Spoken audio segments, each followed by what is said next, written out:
Allied Chiropractic and Wellness, Functional Movement Friday. So today we're going to be talking about hip flexor mobility and proper mobility for the lunge pattern. All right, so hip flexibility is what we're looking for. A lot of people are sitting most of the day. A couple weeks ago at One Shell Square, we did a little desk-bound edition, and so we got some good feedback on some hip flexor stuff. So the hip flexors, if they're tight, when people go to stand up, they'll be in this kind of muted position. This can also affect some jumping sports, as well as some like Olympic lifting sports where you really have to extend the hips there. So we see this in a lot of cyclists, triathletes, as well as people who are just sitting most of the day. We're going to show you two really great stretches to help open up the hips, and a lot of times this will help with low back pain. All right, so Meg's here is going to show us in this half kneel pattern. So a couple things before you start, Megs, is that we're at a 90-degree angle here, the knees at 90 degrees, and as Megan is doing this, you can't see, but from the front, her feet and her knees are pretty lined up with the hips. So she's not out like this, she's pretty lined up, okay? So she's gonna rock forward. Go ahead and rock, good. And then notice she's not arching the back. A lot of times people do this, they wanna arch their back, so go ahead, rock again. Meg, show us a bad one where you're gonna arch your back real bad. So that would be bad, okay? So go ahead back, keep the pelvis tucked underneath, go ahead and rock forward. Good. Let's do a couple just like that. So Meg's just gonna rock back and forth like this. I like this because it's a dynamic kind of stretch here, and you can really feel it in the hip flexor as well as a little bit into that psoas, which is also a secondary hip flexor as well. Good. So we'll do sets of 10 on both of these. You can do more than one set. We typically recommend at least 2 as a minimum, but you can go up to 3 definitely. All right, we would obviously do both sides. And then the second stretch, which we love, it's called splits on a bed. So we're going to show you.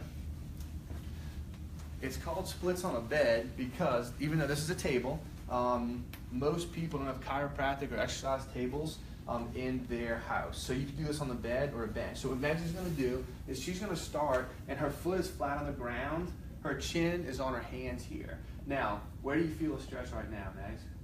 In the side of the hip. So it's in the side of the left hip right now. So this is a really good stretch. We're getting a good bit of torque on the pelvis. Now go ahead up on your elbows here. Good. So here, we still have a stretch on the hip here, but on the right hip flexor, we're starting to get a little stretch as well. Now go ahead and press up. Now we have a good bit of stretch and tension going on in that right hip flexor. Notice again, Megan is not really dipping too much or extending. She's keeping her pelvis tucked underneath. Some patients have trouble doing this. They want to hyperextend. If you engage the glute, automatically the hip flexor is going to relax. All right, so you can come out of that, Megs. So the thing with that is that you want to do both sides. Now with this, we're going to do at least 60 seconds. So you start down here, you might hold it for about maybe 10, 20 seconds. You're going to feel a good stretch in that posterior hip, maybe in the hamstring a little bit, on the foot that's down. And then as you press up, be really cognizant to not let that back arch, but to keep the pelvis tucked underneath, and then even more so as you go to press up. If the pelvic bone, the front of the pelvis, comes up off the table, that's okay. We just don't want to see that pelvis tilt forward to arch, okay? So for the lunge pattern, all right, the hip flexor mobility is super important. So do that 60 seconds at a minimum, sets of 3 times a week. All right, it's awesome, especially if you go into the gym after sitting all day long, or if you're riding the bike or something, and then you go to run or do something where you have to be standing upright, okay? So guys, have a great weekend. Thanks for joining us on Functional Movement Friday. If you like us on Facebook, if you have any questions, concerns, or if there's anything you'd like to see us talk about, please put it in the comment section. Have a great weekend. We'll see y'all next week. High five. Thanks. Awesome.